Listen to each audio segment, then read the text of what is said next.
The land gave nothing for free, not even the dust. It clawed at the lungs with every breath, rasped against the tongue, settled deep in the folds of clothing and the lines of old men's skin. The town of Cinder Gap had once been a way station, a narrow line between railroad dreams and cattle blood, but now it clung to the cracked earth like a forgotten nail embedded in a tired board. There were only two things that passed through reliably: wind and people running from something. Calder Devane was not running exactly. He'd run long ago, and what remained now was the echo of that momentum, a kind of weary forward motion that kept him breathing.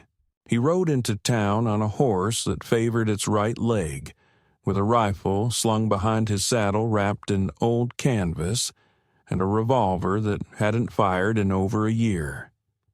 His face was narrow, sun-creased and rough with a few days' stubble. His eyes, however, had the unsettling quality of seeing through things.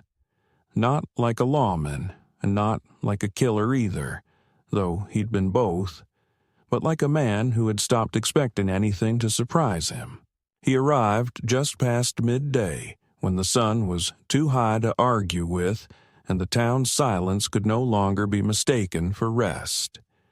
He passed a dry fountain and a half-shuttered chapel with no glass in the windows. A boy stood in the shade of a general store, holding a stick like a rifle and aiming at invisible enemies. But when Calder passed, the boy lowered the stick and watched him go without a word. Calder didn't nod, didn't lift a hand. He didn't engage, not because he thought it wise to be cold, but because warmth these days cost more than he had to spend. At the far end of the main strip, near the boarded-up post office, a crooked sign swung over a wide-porched saloon. "Hale's Mercy," it read, though the paint was nearly gone. Inside, the air was thicker than outside, filled with tobacco haze, unwashed sweat, and the low murmurs of men too tired to boast and too mean to joke. Calder stepped through the door, letting it close behind him with a heavy wooden thud, and stood for a moment with his hat in his hands. Nobody turned to look. Not really. A few men noted his presence with the twitch of a brow or the shift of a boot heel, but no one spoke.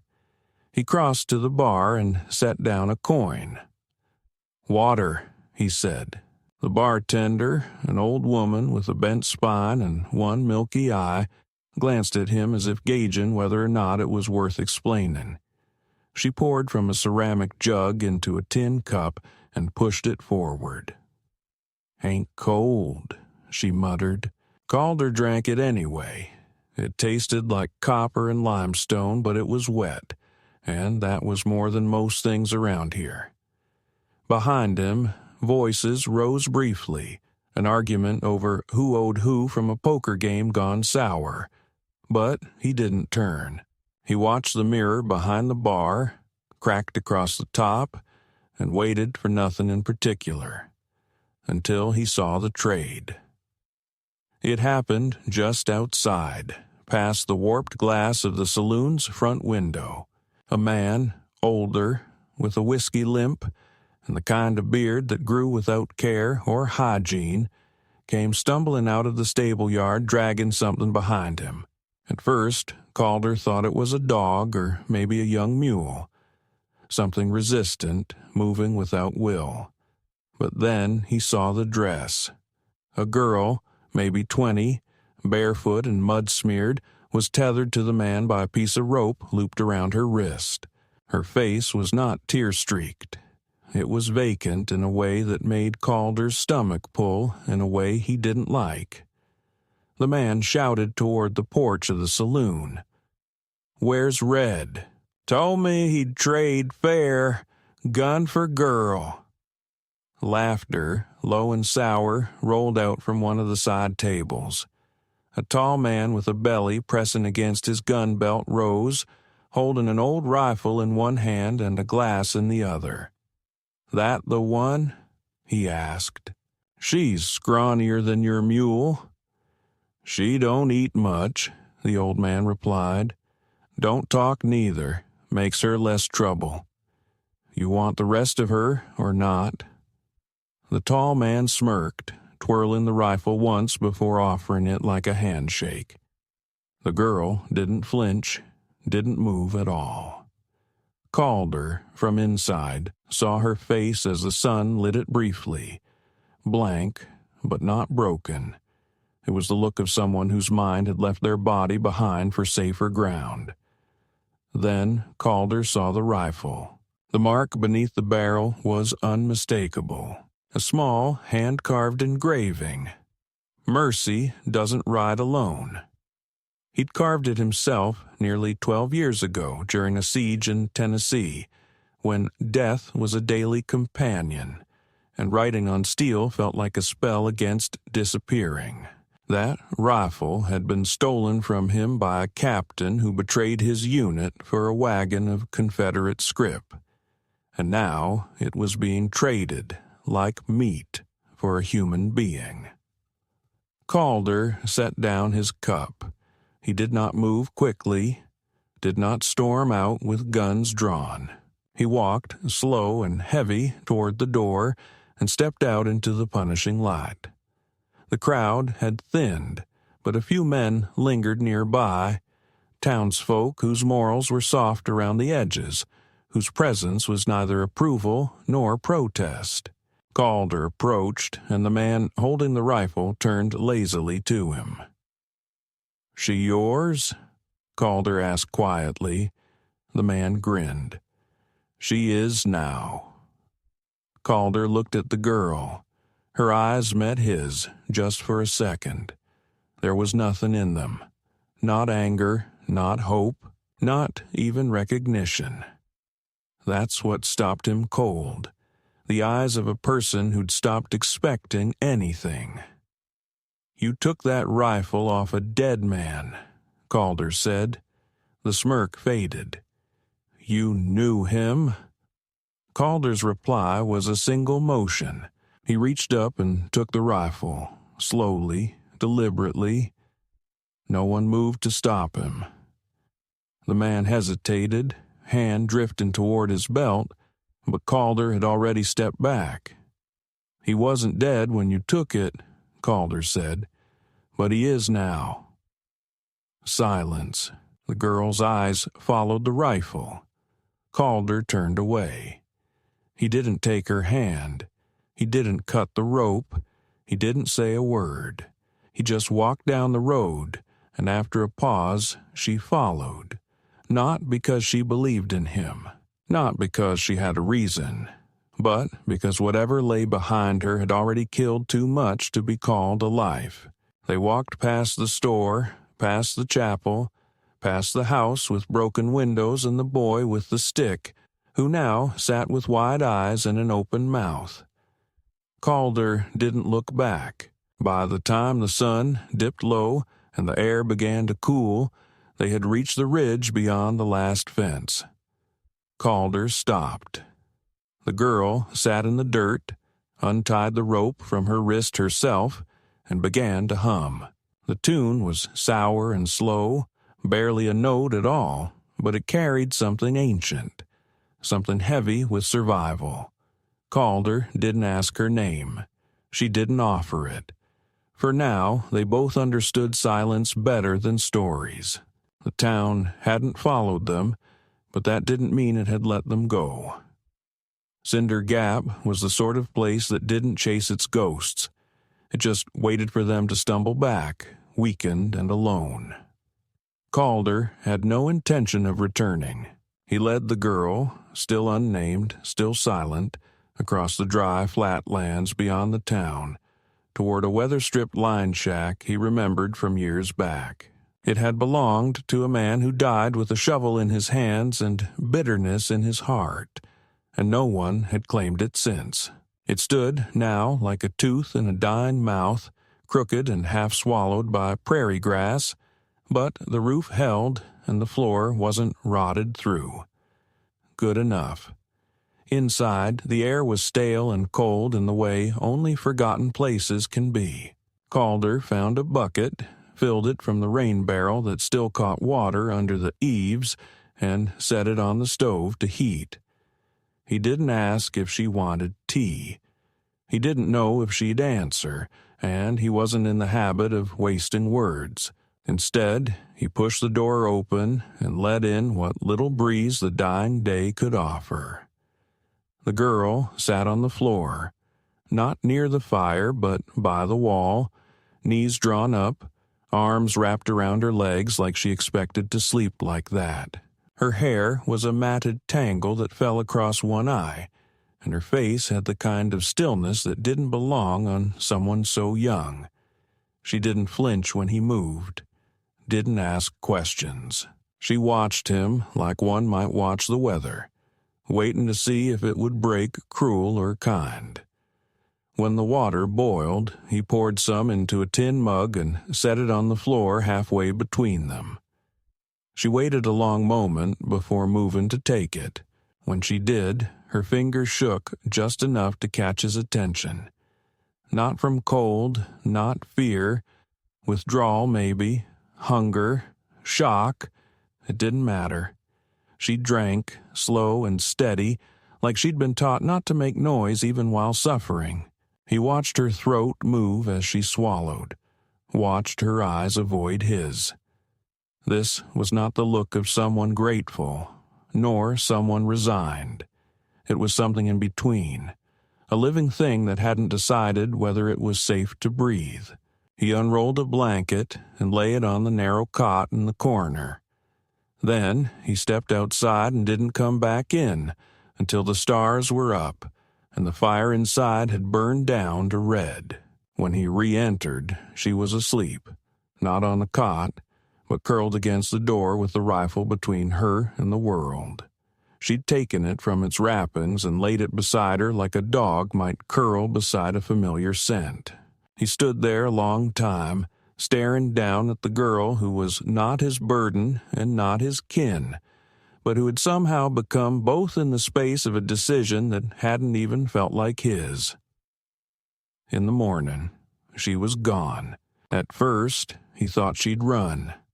Back to town, back to the man who'd traded her, or into the open prairie where people vanished without even leaving bones. He checked the firewood, 2 pieces missing. The bucket, empty but recently used. Then he found her. She was crouched down by a rise in the land, half a mile from the shack, digging with a flat rock in the loose red dirt. She didn't hear him approach, or didn't react. When he reached her, he saw what she was digging. A canvas bundle, old and rotted, tied with blue cord. She'd found it by accident. It contained a child's dress, a photograph faded to gray, and a small revolver wrapped in oilcloth.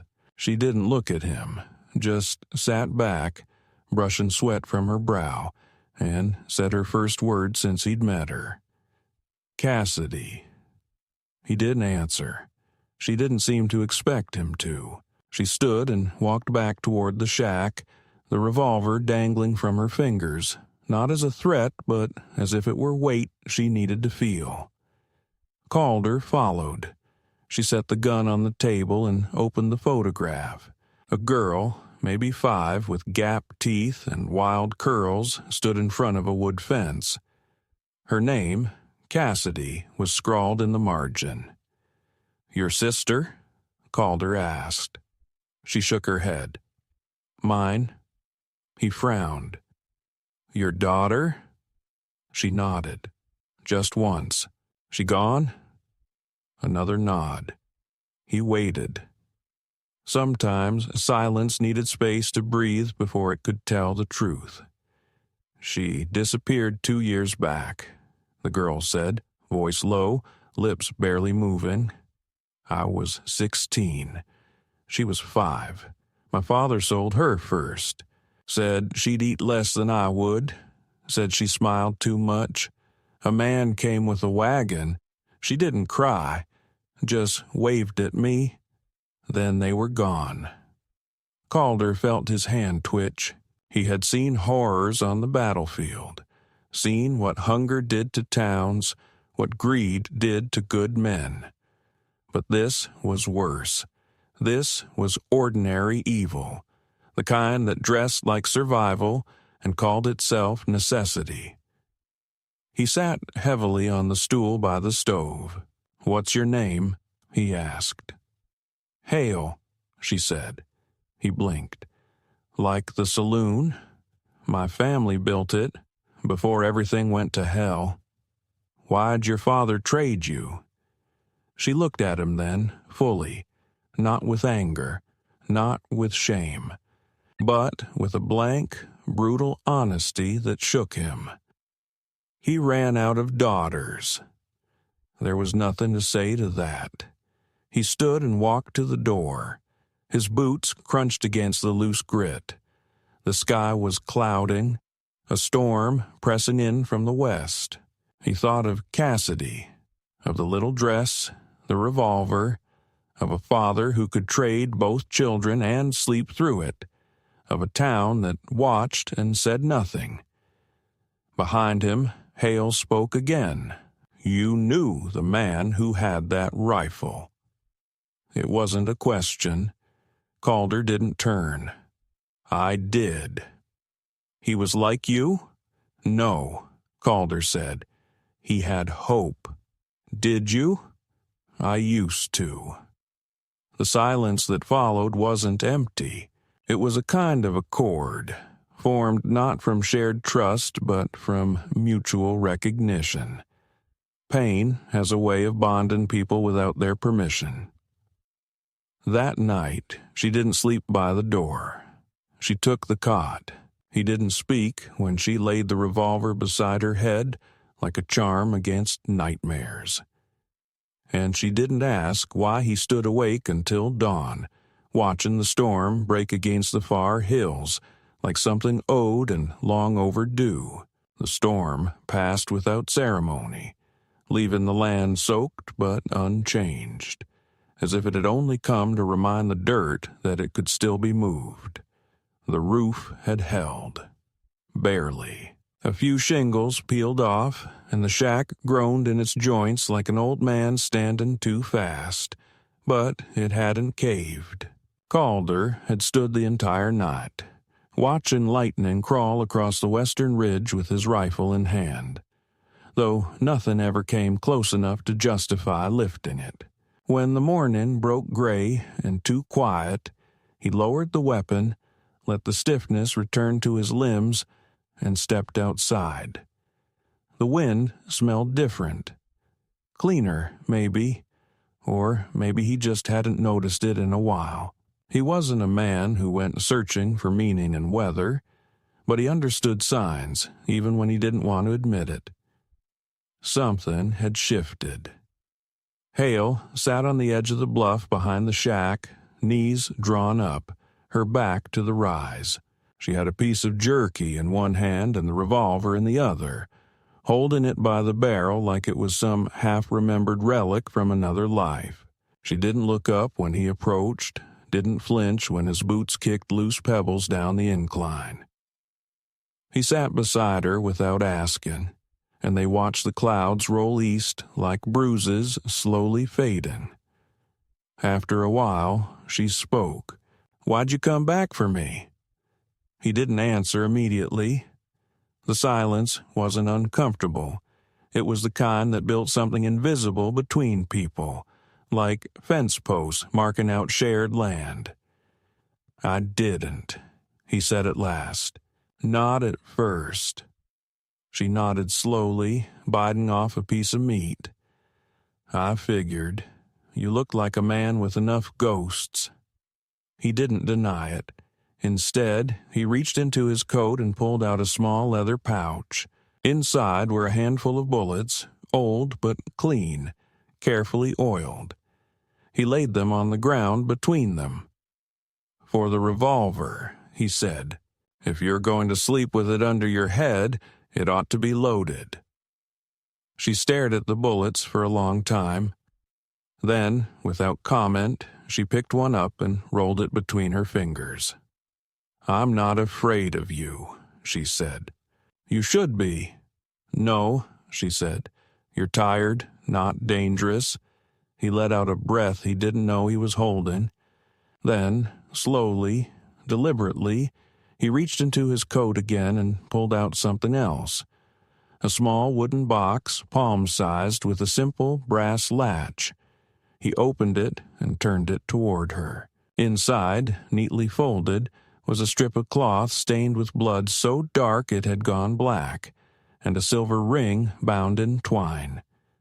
She didn't touch it, just looked. "My sister's," he said. "Took a bullet meant for me 15 years ago. We were running messages across Confederate lines. They never even found the man who shot her." He closed the box and slid it back into his coat. "You carry it with you," she said. "Everywhere." "Why?" He didn't answer. She stood, brushing off her pants. Then she held out the revolver to him. "Take it back." He looked up, confused. "I don't want to sleep with it anymore," she said. "Not after last night." He took it slowly, unsure if this was trust or surrender. She walked back toward the shack without another word, and for a moment he thought she might disappear into the wood and never come back. But when he returned later, she was inside, sitting at the table, peeling potatoes with the same rock she'd used to dig Cassidy's grave. He built a fire. She cooked. They ate in silence. That night, she didn't sleep with her back to the wall, but trust, like most things in the West, was a fragile thing. Easy to crack, slow to grow. 2 days later, it broke. They were traveling on foot to a nearby creek Calder remembered from years ago, hoping to fill the barrel again before the next dry spell. They kept to the tree line, heads down, rifles slung, neither of them speaking unless necessary. It was early morning, and the sky still had that soft silver quality that made the world feel like it hadn't quite decided to wake. They crested a ridge, and there, below, were 2 men gutting a mule. The men weren't townsfolk. Calder recognized one of them, Jesper Trigg, a bounty runner who took pride in bleeding his quarry before handing them in. The other, a man with a cleft lip and hands too clean for honest work, carried a shotgun. Hale froze. Jesper saw them at the same time. He stood slowly, squinting into the light. Then his eyes widened. "I'll be damned," he said. "Calder Devane. Thought you were dead." "Not yet," Calder said. Jesper's grin turned ugly. "Don't suppose you'd mind handing over the girl. Word is, she's worth more than the mule." Calder didn't hesitate. He raised his rifle and fired. Missed by half an inch, but it was enough to send Jesper ducking. They ran. Bullets tore through the brush behind them, cracking branches, singing past their ears. Calder grabbed Hale's wrist and yanked her down a gully, their feet sliding in the mud. He turned and fired blindly, heard someone curse, kept moving. They didn't stop until they reached the creek, breath ragged, clothes soaked through. Hale collapsed against a rock, blood trickling down her leg. "You hit?" he asked, dropping beside her. She shook her head. "Just slipped." He checked anyway. A gash. Ugly, but not deep. He wrapped it in cloth, hands steady despite the adrenaline. When he looked up, her face was inches from his. "You were going to trade me," she said quietly. Not a question. "I didn't," he said, "but you thought about it." He said nothing. She nodded. Then she took his hand, rough, calloused, still trembling, and placed it against her throat. "Would you let me die for you?" she asked. He didn't pull away. "Because I think I would for you. And I don't know what the hell that means." He stared at her, not like a man seeing a woman, but like someone seeing something terrifying and sacred all at once. "You shouldn't," he said. "I'm not worth it." She pressed his hand harder to her skin. "Then we're the same." They stayed like that for a long time. The creek bubbled nearby. No birds sang. He didn't kiss her. She didn't cry. But that was the first night they slept side by side. Not from exhaustion, not from fear, but because neither of them wanted to wake up alone. The days that followed passed like the wind. Quiet, deliberate, and filled with the kind of tension that didn't need to announce itself. Calder and Hale didn't speak about Jesper Trigg or the price now hanging in invisible ink across her skin. They didn't speak of the choices they had nearly made, or the fact that both of them had stood at a cliff's edge and stared into the other without jumping, or perhaps having jumped, found they'd landed side by side. The shack held for another week, but Calder began to feel the press of inevitability against its rotting boards. He had never meant to stay long, and now, with blood spilled and faces recognized, the land had begun to reject them. The crows circled lower. The night winds carried more dust than usual. The creak of the front step in the middle of the night made him reach for his gun more than once. It was on one of those nights, after Hale had fallen asleep with a dog-eared book cradled in her lap, an old field manual Calder had salvaged from a burned-out depot, that he stepped outside, needing air that didn't smell like memory. The stars were out, stretched across the sky like shattered glass, and somewhere on the edge of the darkness he thought he heard music. Not real music. There were no instruments for miles, but something like the echo of a melody caught in the bones of the land itself.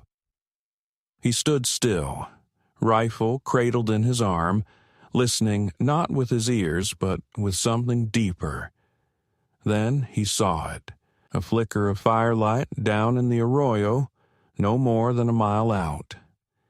He crouched, scanned the ridgeline. One figure, maybe two, moving near a covered wagon. No tents, no horses visible. Could be travelers, could be bait. He went back inside, but Hale was already standing, gun in hand, her body lit by the soft orange glow of the hearth. She didn't ask what he'd seen, just nodded once. "I'll saddle the mare," she said. He stopped her. "You're not coming." She gave him a look that cut cleaner than a blade. "She's a girl, or you wouldn't have paused." He hated that she was right.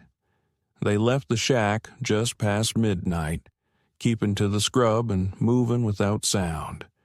When they reached the arroyo, the fire was still burning. A girl, maybe 10, barefoot and bleeding from one hand, sat beside it, whispering to herself. Calder motioned for Hale to stay back, then stepped into the open, hands raised. "I'm not here to hurt you," he said. The girl didn't flinch, just looked at him with eyes too wide for her face. "Name?" he asked. She shook her head. Hale emerged from the shadows. The girl looked at her, and something in her posture softened. Hale knelt beside her, brushed hair from her face, and whispered something Calder couldn't hear. Then the gunfire started. From the ridge above, 2 shots, then 3 more. Calder grabbed the girl, yanked her behind a fallen log, and covered her with his body. Hale returned fire. Tight, precise bursts that dropped one silhouette and drove the others back into the dark. Silence fell again, broken only by the girl's breathing and the high whimper caught between sob and scream. Calder looked her over. No new wounds, just the old gash on her palm and the kind of tremble that lives under the skin forever. They took her back with them, cleaned her cuts, gave her broth. She never spoke. But that night, as Hale tucked a blanket around her, the girl reached up and touched her face. Just once. Just enough. It was Hale who spoke then, voice low and rough. "I used to dream about finding Cassidy in the dark," she said, "in places like that, alone, cold, just waiting." Calder didn't say anything, couldn't, because what he'd seen in the girl's face wasn't just fear, it was recognition. She had looked at Hale the way Hale had once looked at him. And, for the first time, he understood the unbearable weight of being someone's last hope. The next morning, Calder found Hale outside, barefoot in the morning frost, her hands caked in dirt. She had dug a small trench beside the shack and planted something. He didn't know what. Seeds, maybe, or bones, or memory. He stood there, watching her shoulders move with the rhythm of grief turned into ritual. "She's not Cassidy," he said. "I know," Hale replied, "but she's someone's." That afternoon, the girl drew pictures in the dirt, a wagon, a river, a man with a hat. Calder watched as Hale translated, her fingers tracing shapes into sense. A name emerged. Clara, the girl's mother, taken, not by bandits, not by beasts, but by something worse, men who called themselves keepers, who claimed abandoned children and sold them to farms. Hale's hands stilled. Calder turned away, jaw clenched. They would come back. They always did, but something had shifted. Not just in the girl, not just in Hale, in Calder too. He no longer saw the land as something to outrun. He saw it as a place that had to be held, defended. And when he looked at Hale, he didn't just see the girl with the empty eyes he'd followed out of town. He saw a woman who had filled those eyes with fire, who would burn the world before letting it take another child. That night, they moved the girl's bedding into their room, not out of sentiment, but because they both knew. If they came again, they would shoot first. Hale sat beside the fire, sharpening her blade. Calder cleaned the rifle. The girl slept on the cot, her small hands curled beneath her cheek. The storm outside had not yet started, but the wind had turned. It always did, right before everything broke. Calder looked at Hale and said, "I'll take the east side. You cover the back." She nodded, but before he turned away, she caught his sleeve. "You said once that I shouldn't die for you," she whispered. "But if they come—" He stopped her, put a hand on her face. "If they come," he said, "they'll find two of us, not one." And in her silence, in that breathless moment, he knew they had crossed something far more dangerous than a line on a map. They had crossed into each other, and there was no going back. The sun rose red behind the ridge, a sliver of blood leaking across the sky, as if the land itself knew what was coming. Calder had never put much stock in omens, but that morning he kept one hand on his rifle even as he sipped his coffee, and he watched Hale across the fire with a kind of quiet dread, as if memorizing her in case the moment passed too fast. The girl, Clara, though she still hadn't said a word, slept curled beneath a woven blanket with her thumb brushing her cheek. The peace of it, the fragile stillness of a child asleep, felt more dangerous than a loaded gun. Calder didn't say anything when Hale rose to braid her hair, or when she wrapped Clara's cut hand in fresh linen, humming a low, broken tune that had no words. But he kept watching, because part of him already knew.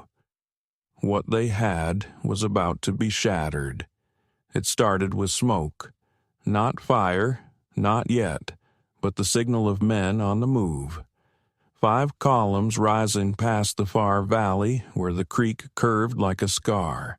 Calder set down his cup, wiped his mouth with the back of his hand, and stood. Hale didn't ask what he saw. She just picked up the rifle and checked the rounds. Clara watched them from the threshold, eyes wide, mouth silent. There was no time for fear, only motion. By the time the first rider appeared on the horizon, Calder had reinforced the front shutters, pulled the spare rifle from the root cellar, and loaded every shell they had. Hale packed Clara's things, what little they were, into a satchel and strapped it to the mare. "If I tell you to ride," she said to the girl, "you ride until the air changes and the sky turns blue. You don't stop. You don't wait. Do you understand?" Clara nodded. Her eyes were wet, but she didn't cry. 6 riders, then 8, all men, all armed, and behind them a wagon covered in canvas. Calder stepped onto the porch and waited. He didn't bother with a greeting. The lead man, square-jawed, heavy-set, with a preacher's black coat and a bandolier strung across his chest, reined in 5 yards from the steps. His horse was sweating already, and his eyes gleamed with the kind of fervor Calder had seen only in battlefield surgeons and mad prophets. "You've got something that doesn't belong to you," the man said. Calder said nothing. The man gestured, and the canvas on the wagon was yanked back. Inside, 3 girls, dirt-smeared, bloodied, roped at the ankles. One of them looked up and met Calder's eyes with the exhausted resignation of someone who no longer hoped to be saved. "You take one," the man said. "You call the whole order into question." Calder finally spoke. "And what order is that?" "God's," the man said, a smile slow and unblinking. "The law of reclamation. Every stray brought back. Every soul accounted for. You keep her, you disrupt the structure." "She's not a stray," Calder said. "She's a person." The man laughed. Behind him, someone chambered around. "You can leave," the man said. "No one wants you, but the girl comes with us, and the woman too. She interfered with sanctified process." Calder didn't look back at the door. He knew Hale stood there, rifle ready, breath steady. "You can't have them," he said. The preacher-like man sighed. "Then this becomes unpleasant." The first shot came fast. Calder dropped to his knee, firing from the porch as the others scattered. Dust exploded from the road. Horses screamed. The man on the far left went down hard, blood bursting from his collarbone like oil from a struck vein. Hale fired from the window, precise, brutal. A second rider collapsed, his gun lost in the weeds. Clara screamed. Then silence. When the dust settled, 3 men were dead. One writhed in the dirt. The preacher's coat was torn, his cheek bleeding. He didn't shout, just pointed to the shack. "Burn it." They came at night. Not the riders. They didn't return that day, but the rest of them. The town. Men with lanterns and axes, women holding Bibles and torches, children watching from buckboards with blank, waiting eyes. They didn't ride hard. They came walking, slowly, deliberately, with the certainty of a lynch mob and the patience of rot. It was Clara who saw them first. She didn't scream. She just pulled Hale's coat and pointed to the ridge, a line of flame coming down, slow as a tide. Calder stood on the porch and watched, his fingers loose on the stock of the rifle. He didn't raise it, didn't call out. He just waited until the group came close enough to hear the wood creak beneath his boots. An old woman stepped forward, hair like dead wheat, eyes sharp as tacks. "We don't want blood," she said. "You already have it," Calder replied. She nodded. "Then don't give us more. Just hand her over." "Why?" Hale's voice, quiet but cutting, came from behind him. The woman looked up. "She sees too much. People who know too much get ruined, or ruin others." Hale stepped forward. "She's 10. She's a disruption. And you're monsters," Calder said. The woman flinched, but she didn't back down. "Give her up, and we'll leave you the other one. No trouble." Hale raised the rifle. "Try and take her," she said, "and we'll show you what trouble is." The first rock hit the window, then another, then fire. The front of the shack went up fast. Hale grabbed Clara and shoved her toward the back, screaming for Calder. He kicked open the side door, grabbed the girl, the satchel, the second rifle, and ran. They reached the creek by dawn. Hale's hands were blistered. Clara coughed blood. The shack was gone. They didn't speak for 2 days. The silence between them was raw, not angry, just scraped clean by fear. Clara barely moved. Hale cleaned her wounds and wept quietly over her at night. Calder kept watch. His eyes had the same flat emptiness they'd had when his sister died, when he'd buried his unit, when he'd stopped believing in victory. But the girl lived, and so did they. On the third day, Calder rode into the town alone. He wore no gun. He carried nothing but the ring box from his coat and the cloth from Hale's burned dress. He walked straight into the church. The preacher sat inside alone, cleaning his boots. Calder placed the box on the pulpit. "This is all I have," he said. "It's all that's left of mercy." The preacher looked at him. Then, slowly, he opened the box.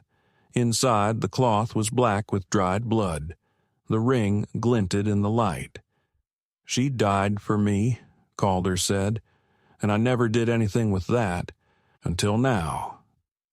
The preacher reached for the ring. Calder caught his hand and broke his fingers one by one.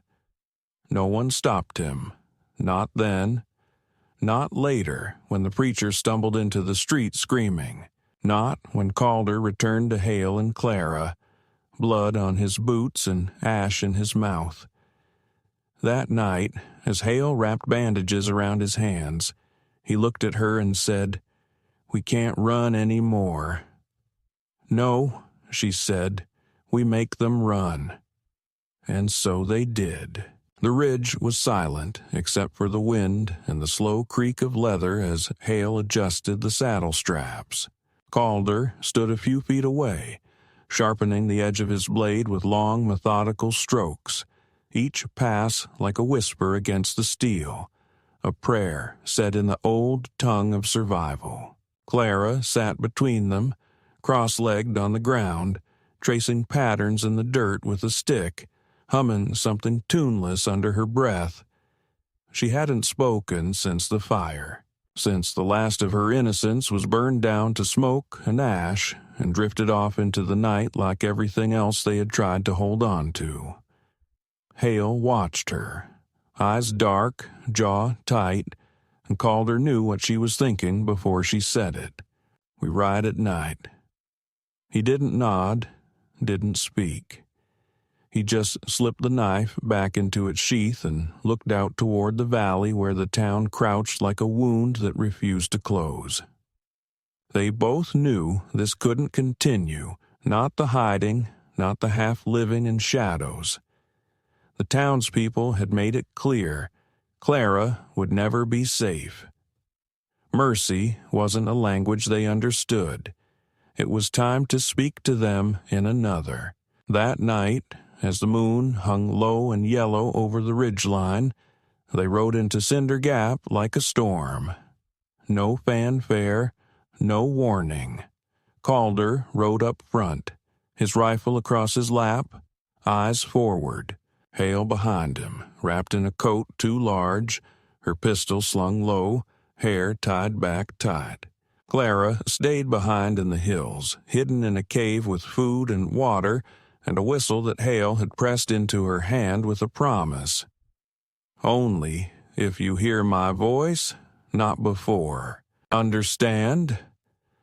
Clara had nodded, her little face as pale as porcelain, but she hadn't let go of Hale's hand until the last possible moment.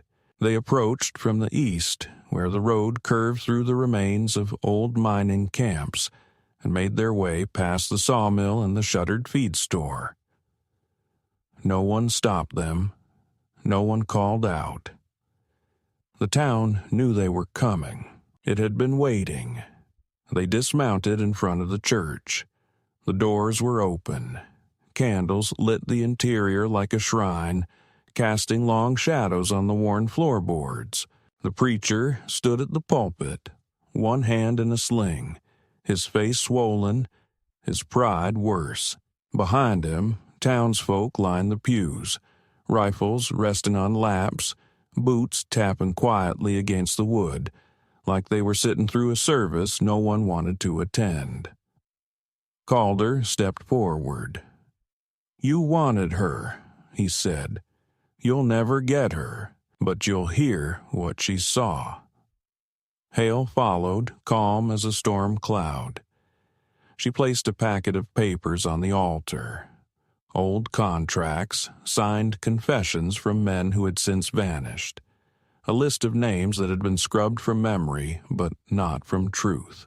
"You call yourselves righteous," she said, "but your hands are redder than any outlaw's." The preacher laughed, a slow, broken, cruel laugh. "You came here to confess," he said, "or to die?" Calder looked at him, and in that glance was all the war he had walked through, all the things he had buried, all the mercy he had already used up. "Neither," he said. And then the first shot rang out. Chaos unfolded in a breath. Calder dove to the side, dragging Hale down with him as bullets tore through the pews. People screamed, scattered. The preacher ducked behind the pulpit, calling for order, calling for blood. Hale returned fire, hitting a man in the shoulder, dropping him like a sack of grain.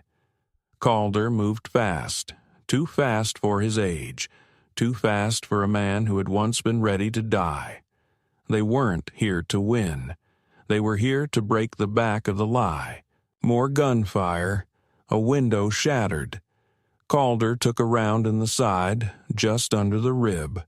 He staggered, caught himself, fired back. Hale reached him, pulled him into cover, pressed her hand to the wound. "Don't you dare," she whispered. "Not yet," he said, teeth clenched. Outside, more men arrived. The church was surrounded. Hale knew they couldn't hold out, but then the bell rang. It wasn't part of the plan. It wasn't anyone from inside. It was Clara. She had come anyway, from her perch above town. She pulled the rope with everything she had over and over until the sound became unbearable. And in that moment, people stopped shooting. Because it wasn't just noise. It was accusation. The bell had only ever rung for 3 reasons in Cinder Gap: fire, death, or salvation. They looked at each other, at the blood on the floor, at the papers on the altar, at the preacher crouched behind a cross he no longer had the right to stand beside. And slowly, one by one, they lowered their weapons. Hale stood, gun still in her hand. "This ends now," she said. "No more girls," Calder added. His voice was ragged, blood soaking his shirt, but he was still upright, still willing. The preacher lunged. Desperation makes fools of men who once thought themselves gods. Hale shot him through the gut. Not clean, not quick. He fell, gasping at the foot of the altar, clutching at the cloth, bleeding across his own sacred ground. No one helped him. By dawn, the town had voted. The trade ring dismantled. The names turned over to the authorities. A new sheriff sworn in with trembling hands. Clara, taken into Hale's arms, buried in her coat, her small body shaking not with fear, but with the force of the choice she had made to come down from that cave.